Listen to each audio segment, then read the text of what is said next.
All right, good evening, everybody.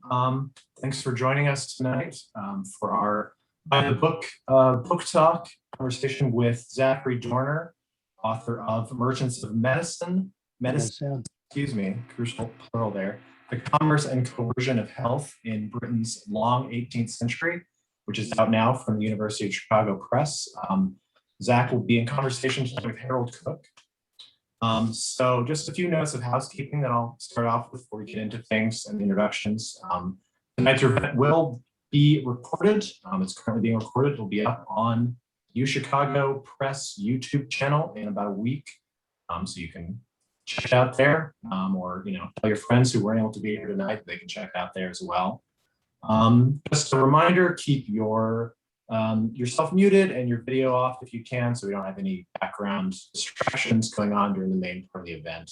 We will open it up to a Q&A in the final 15-20 minutes or so, and find a pop on then.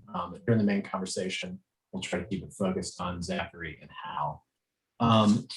So I will go ahead and first let me say that this tonight's event, before I introduce our author and discussion partner, tonight's event is being put on in conjunction with the Seminary Co-op Bookstore in Chicago. So if you don't already have a copy of Merchants of Medicine, you can order one there, and I will put the link to their website, their book page for Merchants of Medicines. I'll throw that in the chat in a couple of minutes, and then again near the end of the event. So speaking of the chat, you can also throw your questions or comments in there throughout the event, and I'll be keeping an eye on the chat, collating those, and then sort of we'll lead the Q&A at the end that way, going through the chat. So throw those down there anytime, or wait till the end to kind of voice your questions. Either way will work. So tonight's event partners, we have Zachary Dorner. He is a historian and an assistant clinical professor at the University of Maryland, College Park.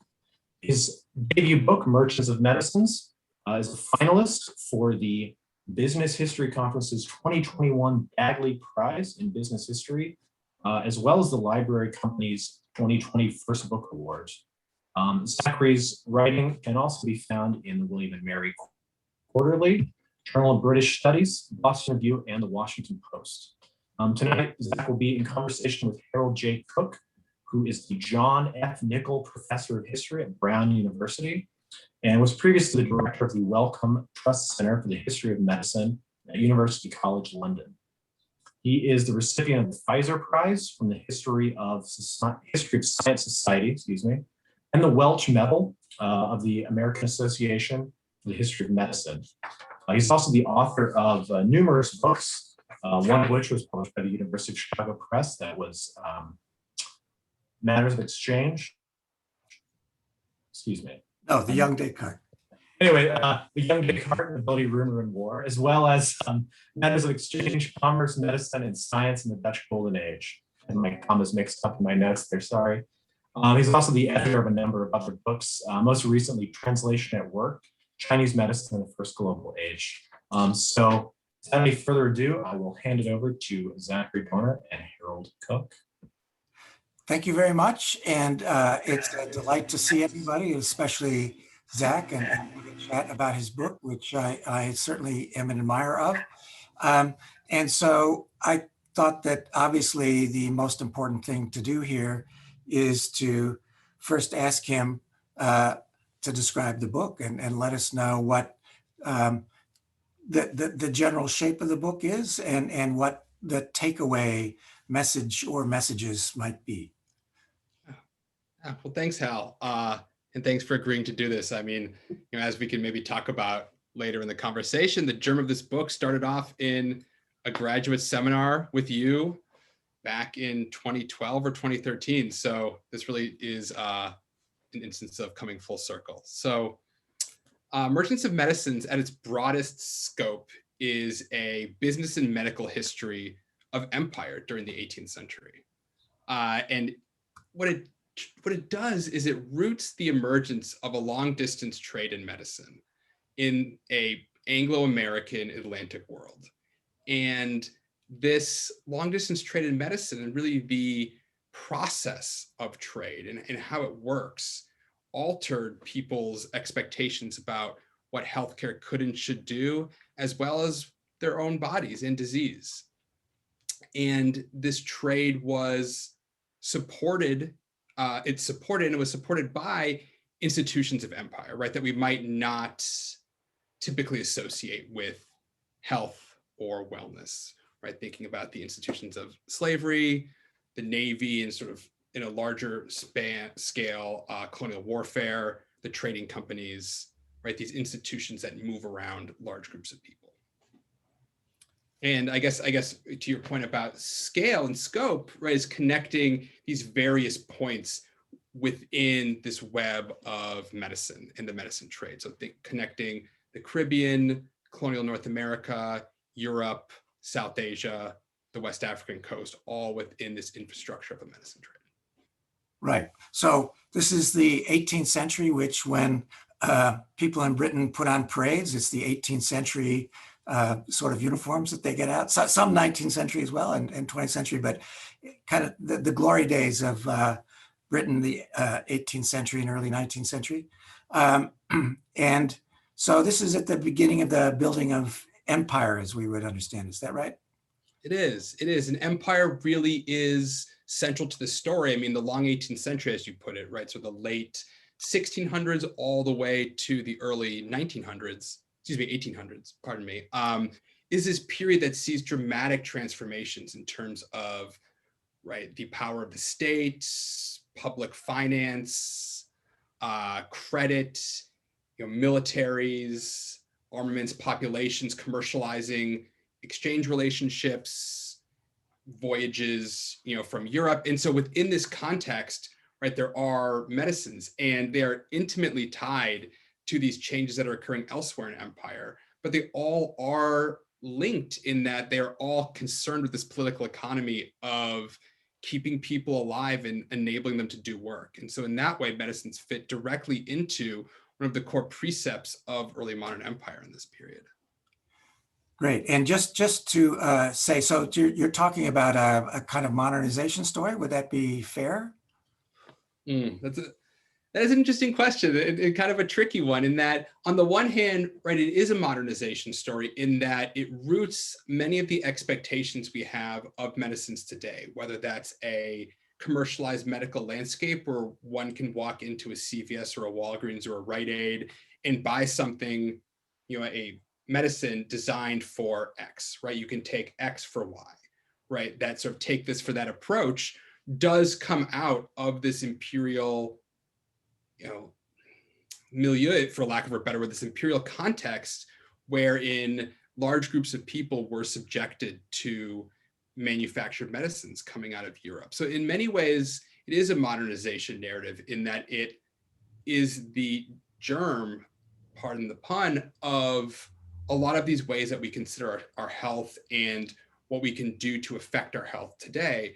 But on the other hand, it's not a modernization story in that a major point of the book is that there is nothing inevitable or really even necessarily natural, despite sort of the topic of medicine, health, and the human body. There's nothing natural necessarily or inevitable to these ways of thinking, right? We can, I sort of look at this sort of the shift away from a humoral understanding of the body as, health being the consequence of the balance of the four humors in the body, and moving towards, right, this idea of the body being assailed from outside by diseases. So not quite a germ theory of disease, but still sort of thinking about disease as things unto themselves. And this idea was one of many at the time. And I try to show that it did not necessarily come to prominence, at least commercially, due to any sort of extra scientific weight or validity necessarily, but due to the commercial expediency and sort of political economic value that such an idea brought to trying to keep large amounts of soldiers, enslaved individuals, trading company employees, settlers alive, right, for these imperial projects that were so important at the time.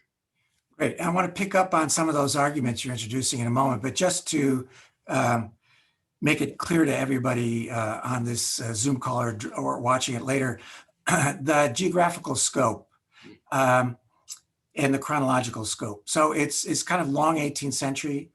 But and that includes towards the end of it something that is usually called the Industrial Revolution, right? So I think that's another connection point in what you're saying. We'll get to those in a moment, but just geographically, people in American history could find things of interest here, as well as the Caribbean and South Asia. Yes?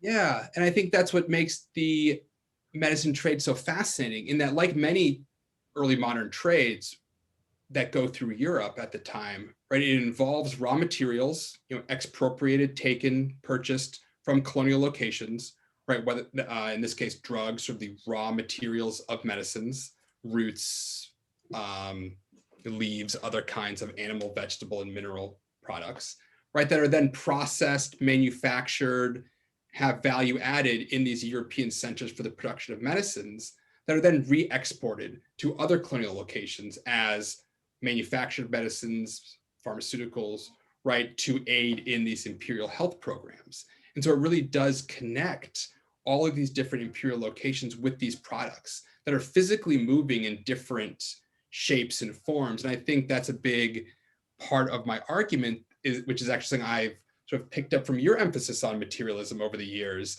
is that the ways these objects move and the ways that people interact with them as objects along these pathways shape people's understandings of their own health and the effects of those objects and their meanings, not just sort of the theoretical weight or the what's written about these medicines in a book or spoken about in a medical school lecture or something like that.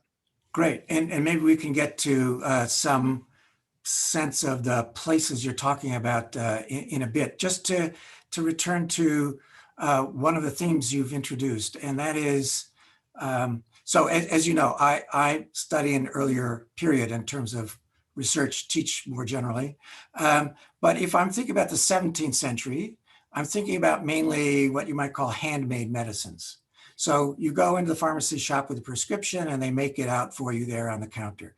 There are patent medicines around and with brand names being introduced in the marketplace, but again, they're associated with one person or maybe a family sending through the penny post and so on, but they're let's call it small quantity, even if they sometimes can become famous by the end of the 17th century.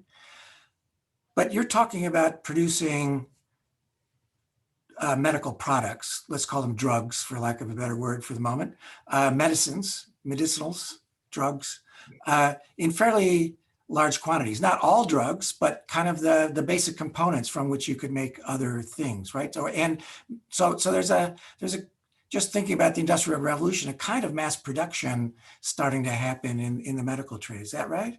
Yeah, it's interesting combination of bulk production and standardization within the production of medicines that's also taking place in this broader commercializing society, this broader commercializing marketplace.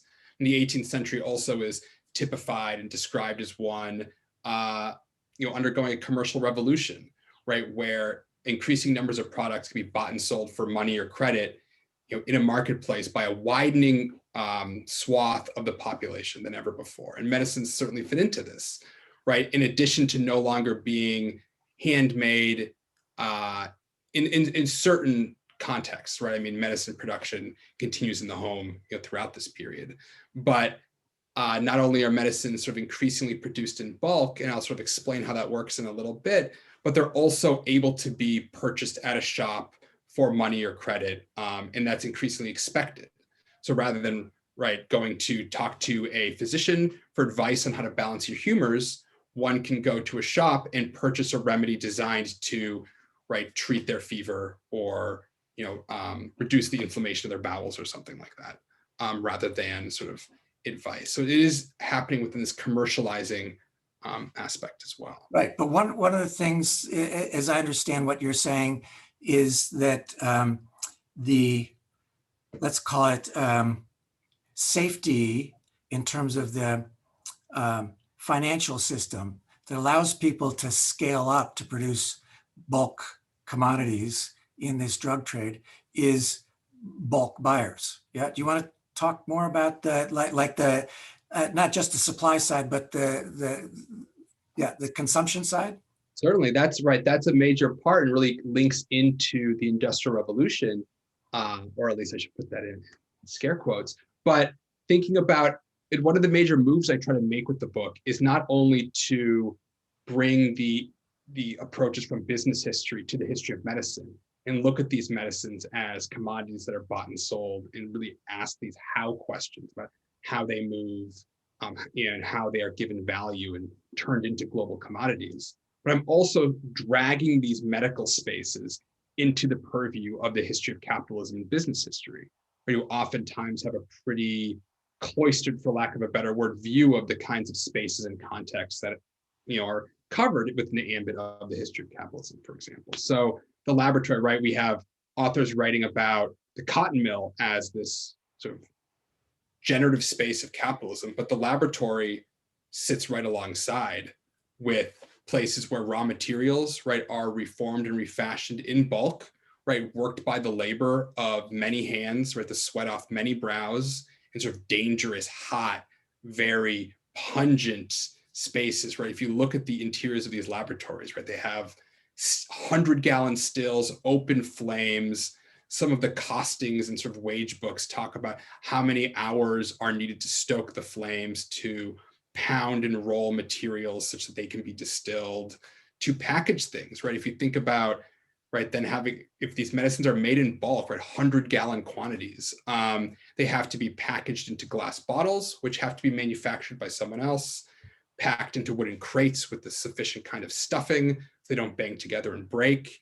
If you're thinking about these medicines that often have chemical components, right, sort of acids, salts, right, if those sort of break, there's corrosion and they're flammable. So packaging is also another really interesting part of this that I don't spend a lot of time on in the book, but sort of just thinking about all of the other sort of webs of things that are required for these medicines to go from place to place. And they all have to be produced at this time. And it's happening in these laboratories. And they're going out to organizations that are consuming these products in bulk also, right? Right.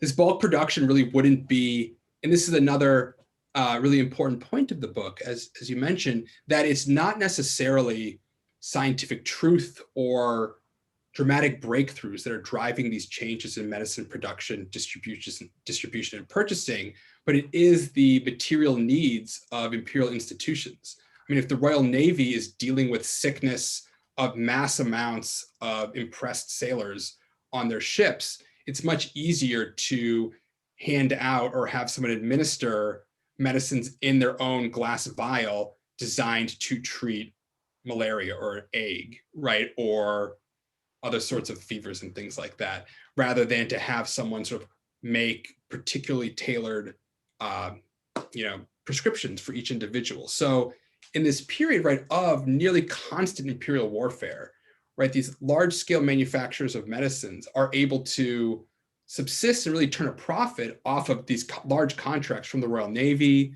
from trading companies, from plantations in the Caribbean and the colonial American South.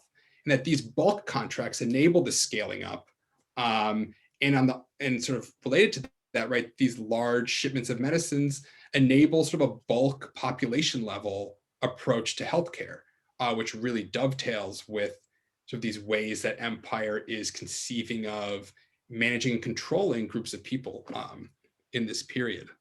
Right. And in these moments, I'm sure you're aware of them, living through them like we all are at the moment. But obviously, the connection between capitalism and slavery is on the minds of lots of people these days. And so is it that slaves in the English Caribbean and North America are producing the kind of products that go into the medicines, or they are the consumers of them? Or so how do you see slavery and capitalism working with your example here? Yeah, I mean, if you look at sort of typical understandings or typical conceptions of the Atlantic world in the early modern period, particularly after the advent of large-scale sugar production in the Caribbean, right? It is these, the well-known, quote, sugar islands in the British Empire and the French Empire that are really driving, in Spanish Brazil, but that are driving this transatlantic commerce, driving this sort of triangular trapezoidal trade, right? However you want to think about it. And if you look at medicine exports from London, official records from the Treasury, right, of exports, but it really is places like Barbados and Jamaica that are really the primary destinations for medicines exported from London at this time. And there are medicinal products that come from the Caribbean, and certainly, right, this sort of rich and lasting tradition of, enslaved medical practitioners, right, indigenous medical practitioners speak to that. But more and more, where we have these manufactured European medicines are comprising, right, this sort of the simple, effective medical regimes in these imperial institutions on these plantations. So enslaved individuals, right, are what I call in the book unfree migrants, and that they are forced, right? They are captives who are forced to a new place, and in that new place, they comprise a bulk market, to put it bluntly, for these manufactured medicines, right? And that they have agency over their health, but that does not stop, right, plantation managers and owners, right, from purchasing medicines designed to keep them healthy and able to labor, in service of, right, sugar production, other cash crop production, et cetera. Great. So the big bulk consumers are the Lords of the Admiralty, the directors of the East India Company, the plantation owners, those sorts of people. Yeah. And there's actually an interesting connection here in that, right, these are the large institutional purchasers for these merchants of medicines, as I call them. But if you look at a small scale, so this is sort of the bulk distribution, the long distance trade. But if you actually look at the local shop trade, right, you see that many of these same directors of the East India Company, the partners at some of the emergent banks in London around this time that are actually enabling loans and mortgages to help financially sustain and build up the capital of these partnerships, are stopping in at these apothecary shops, these pharmacies, to purchase medicines for themselves and their families. So you actually see it at both levels in that, right, they're making these institutional connections in these contracts, but there's also these individual contracts, right? Some people are, worship at similar places of worship. Some people know each other because they've lived in proximity to each other. So there's also these human connections, these relationships that, build these partnerships as well. Great. And just one last word about partnerships, because I once called these groups of people who are producing medicines in bulk. I once used the word firm, and you corrected me, and you call them partnerships. And so what does it's all these quite thick personal relationships that you also talk about as sustaining this kind of long distance economy. Do you want to just say something about what a partnership really means in this period? Yeah, well, I'll backtrack a little bit and first say, for that, just think about long distance trade, right, for a moment, right? How hard it is, right? That a lot of these merchants of medicines are trading with people whom they've never met face to face, and probably never will, upon the recommendation of someone of a contact they actually know in an overseas port, or just based on a contract, right, that they're supposed to fulfill, and they presume they'll get paid back for it. So this idea, so long distance trade in this period is so fraught with risk and uncertainty, that there are a lot of ways that these merchants of medicines, and merchants more generally, that's another one of my major points, that in this period, people making medicines are acting more and more like merchants that we see operating in other aspects of the British economy in this period. But, right, merchants of any stripe, right, come up with all these ways to sort of mitigate risk and sort of lower the chance that they're going to fail spectacularly and go bankrupt, which is a very bad thing, right? It's not only do you lose your wealth, but it's also bad reputationally.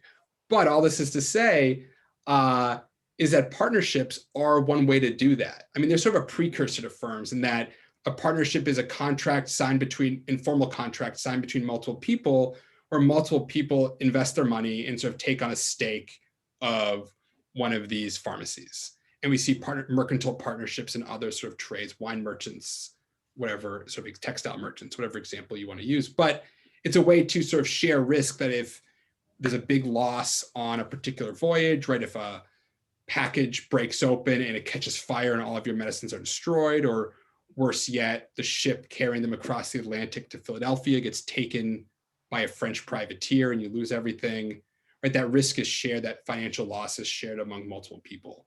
But it's also interesting that it leads to more complicated accounting records. It's actually, from the business history side, it actually enables more research to be done, because in a partnership, you're not just responsible to yourself, you're responsible financially to others.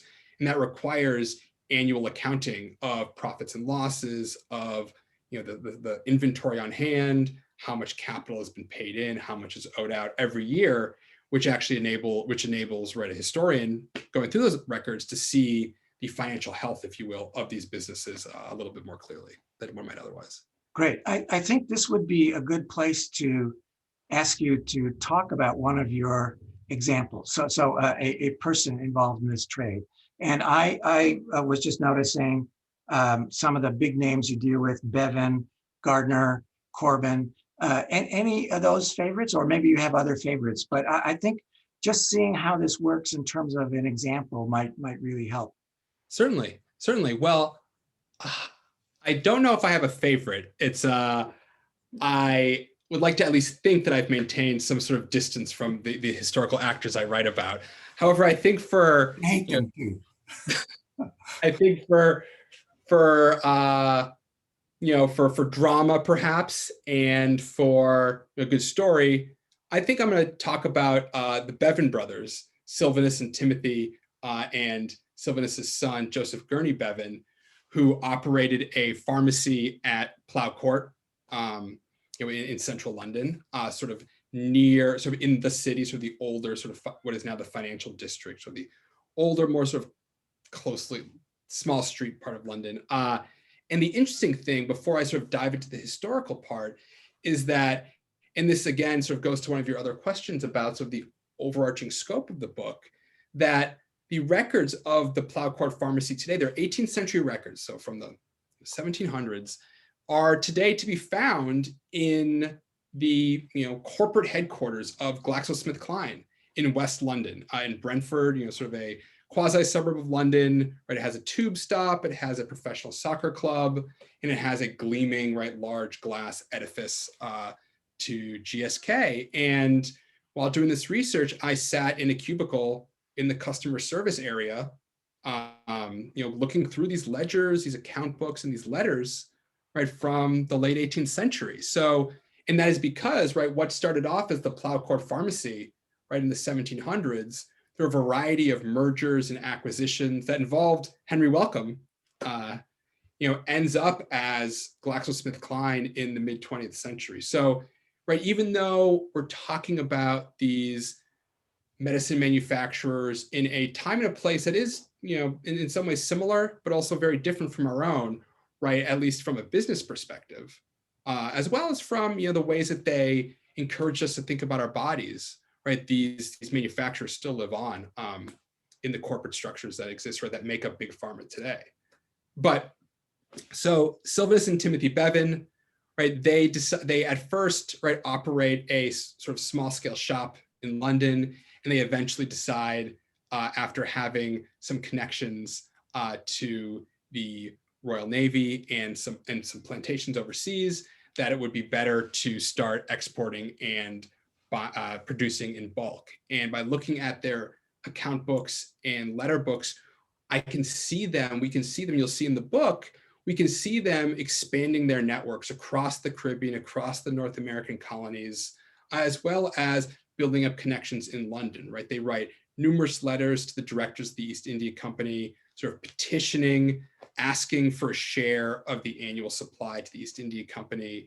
They tout the efficacy and the effectiveness of their products, which are presumed to work. And this is the key part, that, right, in their letters, in the recommendations they make to plantation owners, these medicines are simple and effective and offer a better prospect of survival and productivity in a world that's rife with death in this period, right? I mean, although there are, right, the structural violence of the plantation, I mean, in general, sort of broadest scale, right, death acknowledged, neither rank nor skin, right, in the Caribbean, in a lot of these colonial places, right, in warfare, right, in the American Revolution, for example, right, something like numerous times more people, died in battle from disease and from sort of infection of wounds, what we now see to be infection of wounds, than from actual combat death.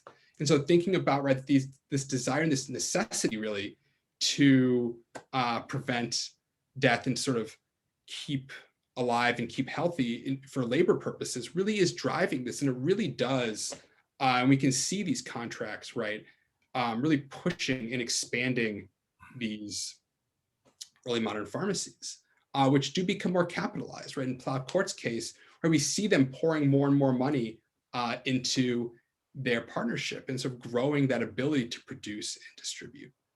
And this, I'll leave it at that. I'll leave it at that. I'll leave it at that. So do they, or it's somebody else? I think we should get an example in here too from South Asia. Do they have any connections with South Asia, or you can think of other connections? Because I think London is obviously becoming an imperial hub. Lots of these pharmaceutical companies located there for the empire. But they're also connected to Asia as well as the Caribbean and North America. And any examples come to mind, or any medicines or products that are particularly exported to the East India Company? Or Now, the East India Company, right, again, is another example of one of these imperial institutions, and it's a very long voyage if you think about it, right, along, around Africa to, through the Indian Ocean to the East India Company factories, trading outposts in India. So thinking about, you need a lot of medicines for this. Right, you need medicines to keep alive, or at least nominally keep alive, sailors on board that multi-month journey, as well as the scores of employees and soldiers who are in South Asia at the time. So the Society of Apothecaries, right, the Bevans are, Plough Court, are exporting these boxes and boxes of medicines, right, of various elixirs, of cinchona bark, of rhubarb, right, these colonial products that are then being re-exported and are seen to be effective specifics against, right, medicines to treat fevers. They are going around, they're ending up in South Asia. But the interesting thing is that this is still happening in a commercialized marketplace, and that a lot of these vendors, if you will, are emblazoning, not necessarily in terms of marketing, but they're emblazoning their names or their symbols on a lot of these medicines, particularly in the East India Company's case, because the East India Company is doing trials. They're seeing whose medicines work more effectively, such that they can tailor their ordering for the next trading season, because ships only, sail out every, once a season. They can alter their contracts and their ordering practices in London based on the reports they're getting back from South Asia about whose medicines seem to be working the best, whose medicines are the cheapest, right? So weighing in all these factors. But of course, South Asia isn't existing in a vacuum here, right? There's a long, rich, diverse medical traditions and medical practices that already exist there. So if we look at the East India Company surgeons who are on the ground in South Asia, they are constantly battling with themselves about, well, these European medicines that were being exported to us here, they seem more familiar, we understand how they work, we want to use those, but they're in short supply, they're expensive. And these other, indigenous remedies are available here, are cheaper, are much higher in supply. And so this constant back and forth. And I know, as you write about in your work, where some of those South Asian drugs and medicinal products get incorporated into the European canon, and many don't. And it's this constant tension, right? Just like a lot of whenever we're talking about imperial and early modern health and medicine, right? There's this constant tension between what seems new and what seems exotic, and what is sort of safe and expected within this European canon. Great. Just one last question, and we should turn it over to the audience for questions and discussion in just a moment. But one last question about, let's call it part of the argument that interests me a lot. And then I just want to ask you about the implications of your book, what you see as kind of next steps, or what other people might find in it that you get excited about. But the thing, just to say, this is a big story about the empire, about commerce or early capitalism, slavery, all kinds of important issues here, partnerships, correspondence networks, you name it. It's here. That's one of the really impressive things about it. But one of the aspects of it is also the medical history side.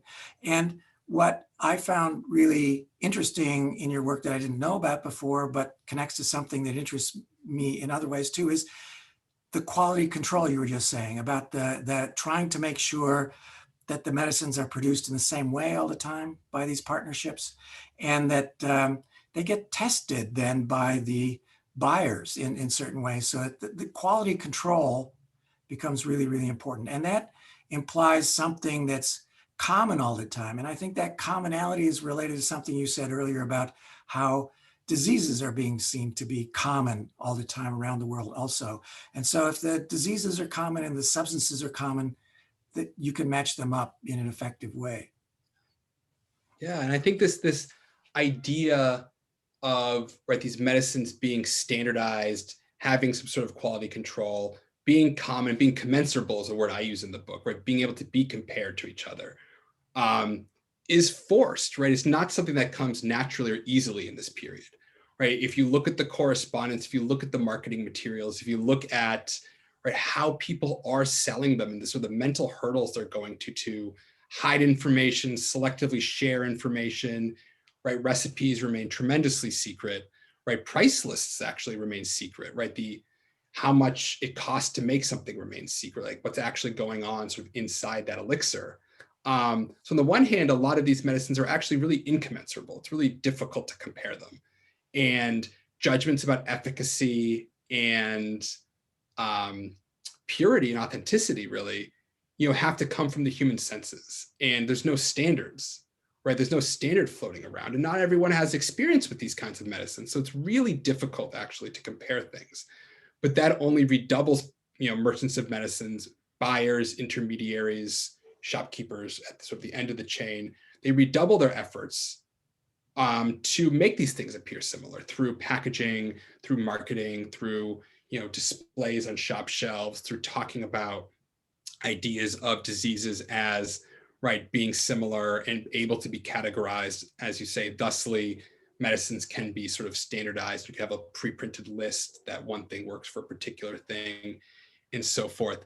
But I do want to stress that there are increasing efforts to do this, but there's no chemical testing really yet, right? There's no germ theory of disease. So a lot of this is being worked out on the fly. And a lot of this commensurability, I argue, is occurring due to commercial expediency.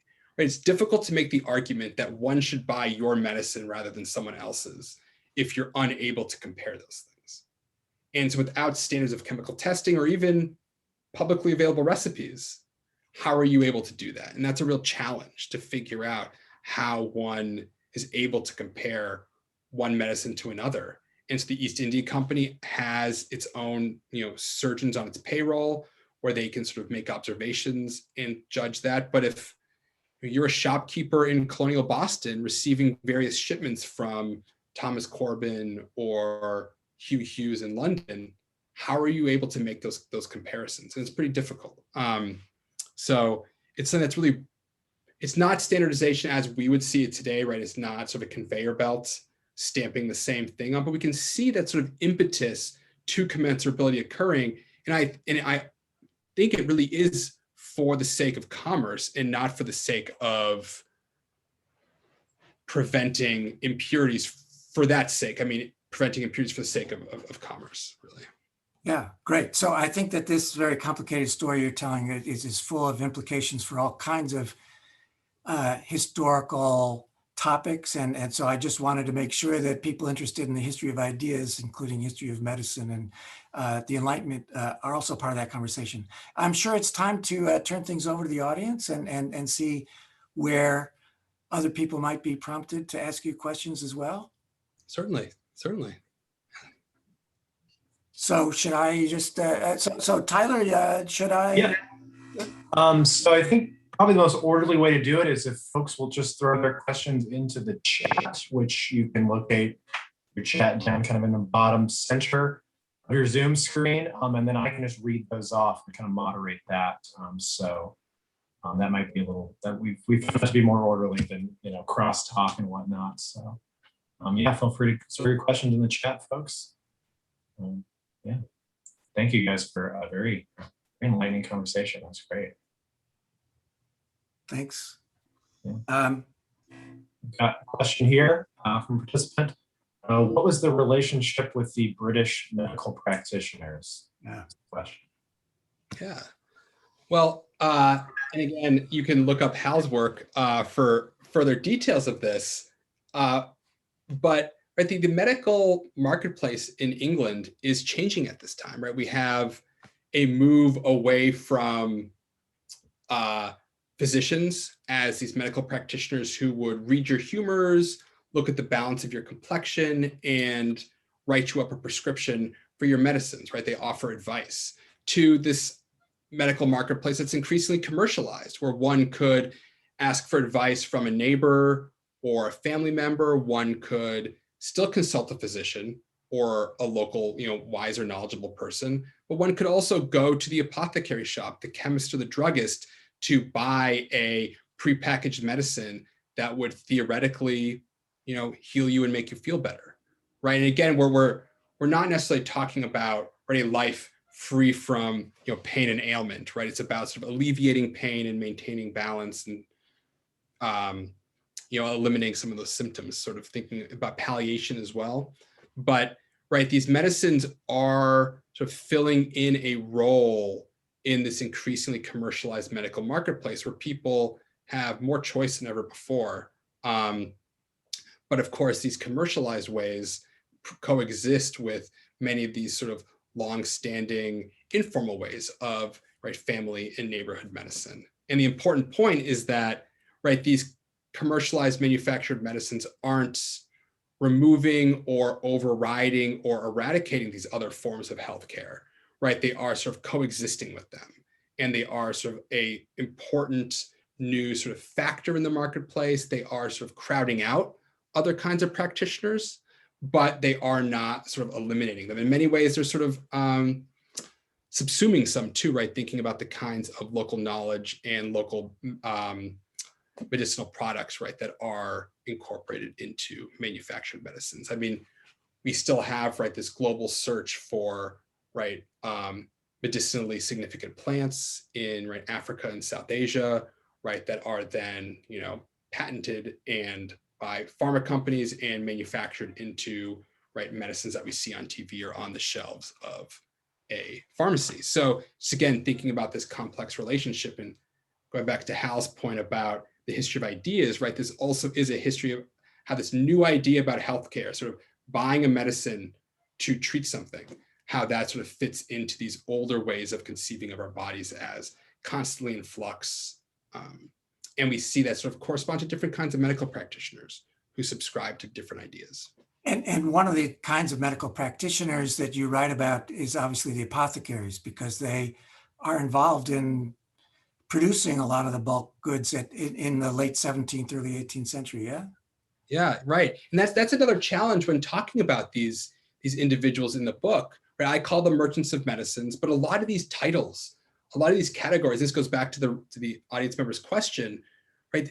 Categories and classifications, are so fuzzy and blurry, whatever adjective you want to use in this period, right? Someone may call themselves a doctor, but they have no formal training. Apothecaries are supposed to, produce medicines for physicians' prescriptions and not touch patients or offer advice. But, that sort of, barrier falls down in the 18th century, right? Surgeons do the dirty work of touching patients and doing sort of physical manipulations, but they start doing more of that in the 18th century. Physicians start making and prescribing medicines. You also have chemists and druggists who are making chemicals and drugs, apothecaries who are putting them together. But all these categories are so fluid and, right, Sylvanus Bevan, Thomas Corbin, men I write about, right, they are alternatively called chemists, druggists, apothecaries, drug merchants, right? They're all these categories that make it really complicated when in general, right, it's more, I would say it's more about the sort of the strata on which they're operating in terms of capitalization and reach than it is about sort of the sort of, if you will, the vertical categorization of what kind of practitioner they are. That's great. Thank you. Any more questions? We've got a question here from Yuri. Could you tell us more about the people who did the manual work of manufacturing drugs? Were they learned professionals like apothecaries today, or were they more like manual laborers who worked under the supervision of someone else? Yeah. Thank you for that question. That is something I'm also thinking about in terms of where this work is going. Right, in the book, I do look into the London laboratory, which is one of the spaces I focus on, and think about the interesting thing is that the workers in these London laboratories I talk about are wage laborers, so they're earning an hourly wage, or like a monthly wage, and they are oftentimes don't leave a lot of records because they seem to, right, in the 18th century, we do have these waves of sort of precarious rural poor who are coming to London to work in some of these nascent manufacturing and proto-industrial spaces. And so I think these men who are working in these laboratories fit within that. But for example, at the laboratory of Corbin and Company, we have over 50 men, closer to 100, who set foot through the doors of the laboratory and do at least some days of waged labor over a course of a decade, right? And that's might not seem a lot to us, sitting today in these visions of factories, but at the time, especially in terms of laboratories, that's a huge amount of manpower that is going into those laboratories. So, right, these men definitely fit within these larger flows of labor sort of in 18th century Europe coming to the cities, increasingly working for wages. However, and in this way too, I really try to put the laboratory on par with these other spaces that are often associated with capitalism or the Industrial Revolution in terms of, right, in the laboratory, there's value being added to natural products.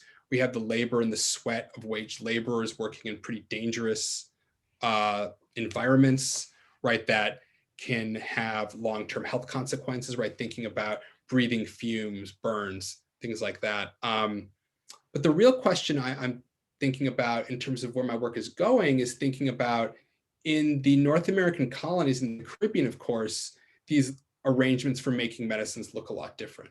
Even though we have apothecaries and chemists and druggists in these other places, even though they're importing medicines from Europe, they're also putting them together once they get them in novel and different ways. They're using them to make their own medicines for sale. So we really do see production occurring in these colonial spaces as well. And one of the arguments I make in the book is that the American Revolution and the disruption of transatlantic trade because of it really sparks by necessity American medicine manufacturing, right? If the imports are cut off, then of course, right, for the war effort again, for these ideas of political economy and state-sponsored warfare, right, there have to be the supplies of medicines that these vendors have no choice, right, but to ramp up their production, oftentimes with government funding during the American Revolution. But one thing I'm looking at moving forward is the role of enslaved persons making medicines in the North American colonies, right? There are some small traces and anecdotes I mentioned in the book of enslaved individuals, rolling pills and making elixirs in Connecticut, for example, for a man named William Jepson, as well as for the Lathrop brothers in a couple of cases. I'm trying to look more into not just of enslaved individuals as markets for medicines, and not just sort of looking at indigenous or enslaved medical practitioners, but looking at how these men and women actually contributed to this commercializing imperial healthcare in some of these spaces in the colonies. So there's all this is to say, there's a wide range of labor that falls under, right, the medicine trade, from picking a plant or a root in the Pennsylvania backcountry, right, thinking about ginseng or something like that, to working in a London laboratory, to keeping the books, to packing things for shipment, to unpacking things, to distributing them, to collecting debts, right? One apothecary in Boston, his apprentice, I was just reading his diary today again, and his apprentice was in charge of learning surgery, learning the business of an apothecary, as well as being his creditor. He would ride around Boston on a horse, demanding, right, people pay up. He would go out to the countryside and do that. He would also keep the books, write letters, right, for his master, right? So just thinking about the kinds of labor that fall under this ambit really are diverse, and they all deserve increasing scrutiny, right? I've sort of begun to do that in this book, but I want to do more of it, and there's so much more that falls under this ambit. Great. Yeah, thank you. Any more questions from the audience? Quiet group tonight. We've got one from Osama Ahmad. He says, I'm really intrigued by the medical merchants aspect of discussion, medical merchants in quotes. How much of this book is also a narrative about capital/capitalism? If so, how would you describe the role of capital in this narrative? Or is it too early to think along this line? So that's an interesting and tricky question. Thank you. So I think just before we get into capitalism, just think about the role of capital in terms of, right, finance and financing and credit, right? The majority of my narrative is occurring after the financial revolution on the late 17th century in England. So where we have these new ways of buying and selling debt, of investing in stocks, of, putting money in banks, of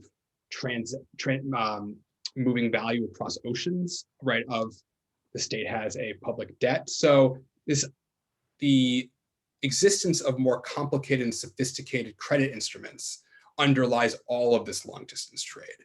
And this is one of the reasons why I call these, apothecaries, these pharmacists, merchants, or some of them merchants of medicines, is because they are increasingly using insurance. They are increasingly using credit and these debt instruments, right? Taking out loans, taking out mortgages, as a means to capitalize and increase their capacity for long distance trade, right? Because of the long times, right? If you're thinking about sort of the weeks and months to send a shipment out for those items to then sell somewhere else and to then receive the value back in some form, right? It's probably not going to be money, given the shortage of metal money in the Atlantic world at this time. It's probably going to be a colonial product like sugar, or maybe it's deer skins. Or just thinking about the time and the difficulty of recouping value means that there has to be a lot of credit and financing to make these kinds of transactions possible. So in that case, capital is central to this story. I argue that it's more about, right, this expansion of the medicine trade is more about business and commerce than it is about anything necessarily scientific. But your question about capitalism is an interesting one. And I'm going to shy away from any sort of specific definition of capitalism, but I would say that it definitely is a version of a history of capitalism because, right, one definition of capitalism is it's a system of power and exclusion. And I would argue that it also is an ideology that structures how people see and make sense of the world around them, right, of themselves, of the world around their families, their neighbors, et cetera. And the ways that, right, this long distance commerce, trading medicines for money and other products across these long distances, and all of these steps and transformations required to make that happen, fundamentally affects how people see their bodies and their expectations for health, right? Seeing their bodies, right, as Hal and I talked about, as fundamentally similar, such that they can take these medicines, such that they can be affected by these diseases in similar ways, is a transformation wrought by this long distance medicine trade that is dependent on all of these different financial and commercial innovations really in this period. So in that way, it really is a history of capitalism in that it's fundamentally about how these material commercial things affect abstract things about how we think about ourselves, about how we think about our neighbors, about how we think about the ways of the world around us. And these are questions that we're still addressing today, right? Thinking about human sameness and difference in a variety of aspects of our lives today, not the least of which, right, is the current COVID-19 pandemic, and thinking about differential mortality rates. But these questions brought up by the commerce of medicine in this period are fundamental questions about, right, our bodies, our health, and ourselves. I think we've got time for one more question. If anyone has any final thoughts they'd like to express. Otherwise, we can wrap up. It's been a great conversation, great Q&A. Thanks so much, guys. I will share the link to the Seminary Co-op book page for Merchants of Medicines. Make sure and get a copy there, or whatever your favorite book retailer is. Yeah, thanks very much, Zachary, Hal. I will turn off the recording here in a second, but folks, feel free to stick around if you want to socialize or, say things you didn't get to in the event. So thanks very much, everybody. Have a good one. Yeah, thank you, Hal. Thank you, Tyler. Thanks. Thank you, everyone. Thank you.